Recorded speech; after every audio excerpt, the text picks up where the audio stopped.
Selamat hari Minggu, saudara-saudara terkasih dimanapun Anda berada. Salam sehat buat kita semua. Terpujilah Tuhan yang senantiasa melindungi dan memelihara kita hingga kita boleh ketemu pada saat ini beribadah untuk hari ini. Kasih karunia dan damai sejahtera dari Allah Bapa kita dan dari anaknya Tuhan Yesus Kristus menyertai saudara-saudara sekalian. Amin. Saya akan bacakan firman yang diperuntukkan untuk hari ini, Minggu tanggal 4 September 2022. Tertulis dalam kitab Mazmur pasal 139 ayatnya yang pertama hingga yang ke-6. Berbunyi demikian. Tuhan, Engkau menyelidiki dan mengenal aku. Engkau mengetahui kalau aku duduk atau berdiri. Engkau mengerti pikiranku dari jauh. Engkau memeriksa aku kalau aku berjalan dan berbaring, segala jalanku kau maklumi. Sebab sebelum lidahku mengeluarkan perkataan, sesungguhnya semuanya telah kau ketahui ya Tuhan. Dari belakang dan dari depan engkau mengurung aku, dan engkau menaruh tanganmu ke atasku. Terlalu ajaib bagiku pengetahuan itu. Terlalu tinggi, tidak sanggup aku mencapainya. Sampai di situ peruntukan firman untuk kita, saudara terkasih. Topik khotbah kita berbunyi, semua nyata di hadapan Tuhan. Tidak ada yang tersembunyi atau dapat ditutupi atau disembunyikan.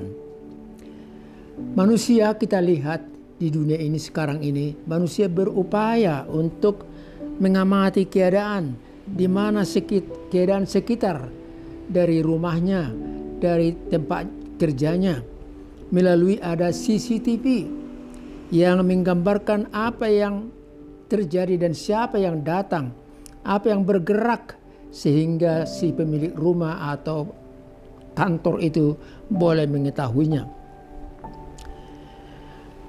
Di rumah sakit ada alat ronsen, laparoskop, MRI untuk melihat bagaimana keadaan tubuh daripada seseorang, tulang, jaringan yang lunak ataupun saraf daripada seseorang yang sakit itu, bagaimana kondisinya supaya dokternya bisa mengobatinya. Itulah upaya manusia. Tetapi kita lihat bahwa manusia tidak mampu untuk melihat apa yang ada dalam pikiran, apa yang ada dalam lubuk hati yang paling dalam daripada seseorang. Apa yang dosa ditutupi, apa rencananya dan lain-lain. Manusia tidak dapat melihatnya dengan alat apapun. Tetapi Tuhan Maha melihat. Dia Maha tahu. Dia melihat oleh karena kekuasaannya. Omnipresence, dia hadir di mana-mana dan tepat waktunya. Omniscientia, dia Maha tahu dan melihat apa yang ada dalam diri, hati, lubuk hati yang paling dalam dari manusia. Tidak ada yang dapat ditutupi di hadapan Tuhan. Dia juga pencipta kita, manusia. Oleh karena itu, dia tahu juga apa yang ada dalam hati dan diri kita ini. Saudaraku yang kekasih, pengakuan seperti itulah yang menjadi dasar daripada khotbah pada kesempatan ini, di mana Daud sebagai pemazmur dalam khotbah ini, tatkala dia berdoa, dia berkata, "Ya Tuhan, Engkau Maha tahu, Engkau Maha melihat di mana aku berada." Oleh karena itu kita lihatlah pesan pertama daripada khotbah ini. Pesan pertama berbunyi, Tuhan Engkau mengenal aku. Tuhan Engkau mengenal aku. Manusia punya KTP, kartu tanda pengenal. Di situ ada nama, umur, tanggal lahir, pekerjaan, dan lain-lain. Tapi itu terbatas, hanya pengenalan yang di luar saja. Mengenal seseorang, apa yang ada dalam hatinya, KTP tidak mampu untuk mengutarakannya. Sungguh beda dengan Allah pencipta. Dia tahu dan kenal siapa kita, siapa ciptaannya, apa dan bagaimana keadaan mereka. Apakah hal itu menakutkan kita? Saudaraku, sama sekali tidak. Justru kebalikannya. Kalau kita sadar bahwa Tuhan Maha melihat dan Maha kuasa dan Maha tahu, maka kita boleh tenang dalam hidup ini. Karena apa? Karena ada Tuhan yang tahu, yang melihat kita, apa yang kita pergumulkan. Tapi juga diingatkan kita harus jujur terpercaya karena Dia Maha melihat. Engkau menyelidiki aku ya Tuhan, Engkau mengenal aku, demikian kesaksian Daud, dan itu juga kalimat-kalimat yang dia ucapkan tatkala dia berdoa kepada Tuhan. Engkau juga tahu apa aku bohong atau terbuka, apakah aku jujur atau menyembunyikan sesuatu. Peristiwa pembunuhan yang kita ikuti beritanya dari TV atau alat media elektronik lainnya menunjukkan bagaimana repotnya dan bolak-baliknya upaya untuk mendapat gambaran yang sesungguhnya bagaimana keadaan atau apa yang dilakukan oleh seseorang itu. Sungguh sangat merepotkan penyidik dan penyelidik, dan juga kita pemirsa juga terkadang sangat-sangat membosankan untuk melihatnya. Itulah yang terjadi akhir-akhir ini. Sementara kita juga dihibur oleh seorang penyanyi cilik, Pharrell, dengan lagunya Jangan Dibanding-bandingkan, jangan dibandingkan. Dan itu menghibur kita, termasuk juga para pejabat dan petinggi negara di halaman istana. Saudara, kemahakuasaan dan kemahahadiran Allah dalam setiap hidup ini membuat Daud kenal Tuhan, dan karena kenal Tuhan maka dia juga menyadari kenal akan dirinya sendiri. To know God is to know yourself.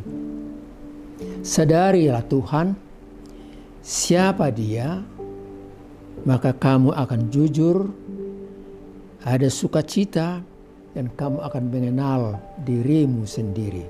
Kamu boleh terbuka di hadapan Dia yang Maha melihat itu.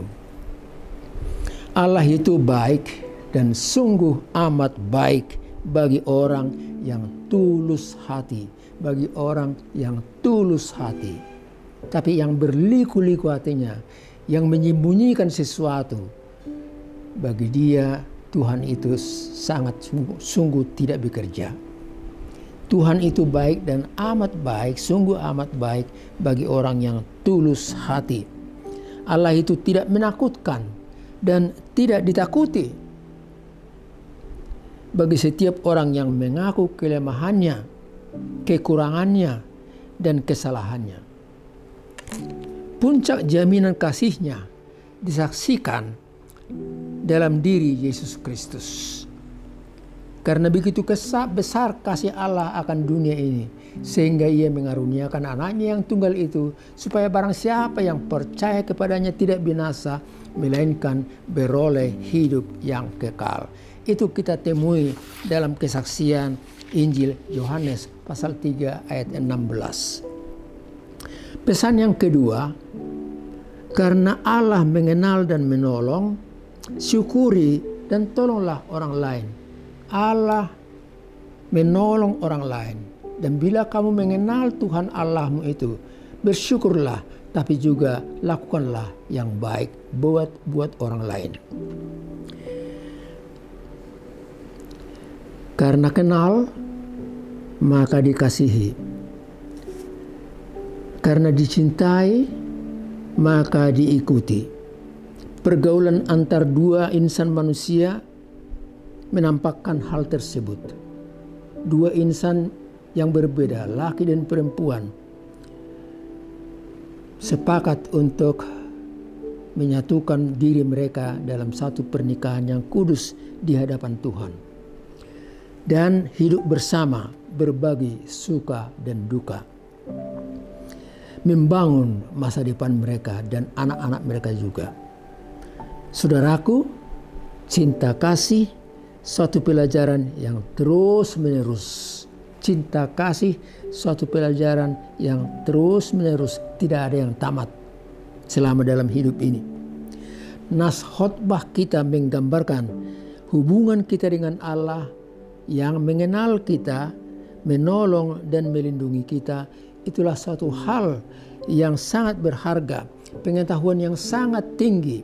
Dan dikatakan pada ayat penutup ayat ke-6, demikian tadi bunyinya, terlalu jauh bagiku pengetahuan itu, terlalu tinggi dan ajaib, tidak sanggup aku mencapainya.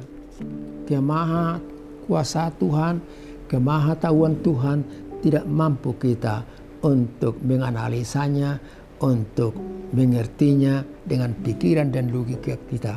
Tapi iman kita boleh melihat dan menyaksikan hal tersebut.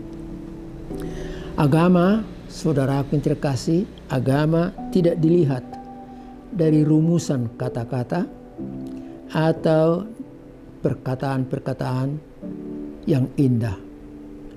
Orang beragama nampak dalam iman dan perbuatannya. Yakobus berkata, jika iman tidak disertai perbuatan, maka iman itu pada hakikatnya adalah mati. Jadikanlah hidupmu berguna untuk Tuhan dan juga berguna bagi orang lain. Jadikan hidupmu saluran berkat. Hidup yang benar ialah hidup yang menerima dan juga memberi. Allah memberkati Abraham dengan syarat Abraham harus menjadi saluran berkat bagi orang yang ada di sekitarnya. Itulah juga bagian daripada tugas dan pekerjaan kita. Jadilah kita menjadi berkat bagi orang lain, menolong orang lain, karena kita diberkati Tuhan, karena kita ditolong oleh Tuhan dari sorga. Ingatlah akan lagu yang berbunyi dari NKB, nyanyikanlah kidung baru nomor 200 atau buku ND 716. Berbunyi demikian, di jalan hidup yang lebar sempit, orang sedih mengerang. Tolong mereka yang dalam gelap, bawalah sinar terang. Pakailah aku jalan berkat-Mu, memancarkan cahayamu. Buatlah aku saluran berkat bagi siapa yang risau penat. Biarlah lagu itu menggugah hati kita, memberikan masukan yang sangat berharga. Allah itu Maha Tahu, Dia kenal kita.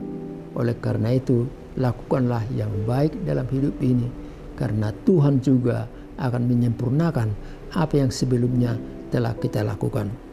Saudara, sampai di sini pertemuan kita kali ini. Kita ketemu lagi minggu depan. Kita semua sehat, dilindungi oleh Tuhan, dan kita boleh berkarya, berbuat sesuatu yang terbaik untuk Tuhan dan bagi sesama. Amin. Kita berdoa. Terima kasih Allah Bapa di sorga atas firman yang barusan kami dengar.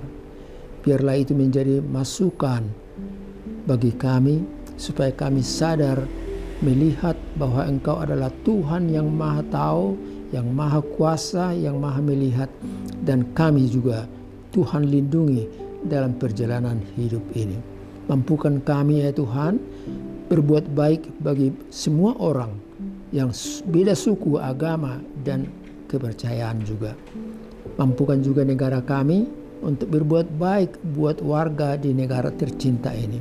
Mampukan juga gerejamu, berkati mereka supaya gerejamu boleh berbuat sesuatu yang berguna bukan hanya untuk anggota jemaatnya, tapi bagi orang lain yang membutuhkannya. Terpujilah namamu Tuhan dalam Kristus Yesus. Anugerah dari Tuhan kita Yesus Kristus, kasih setia Allah Bapa, serta persekutuan dari Roh Kudus bersama dengan saudara-saudara sekalian Amin.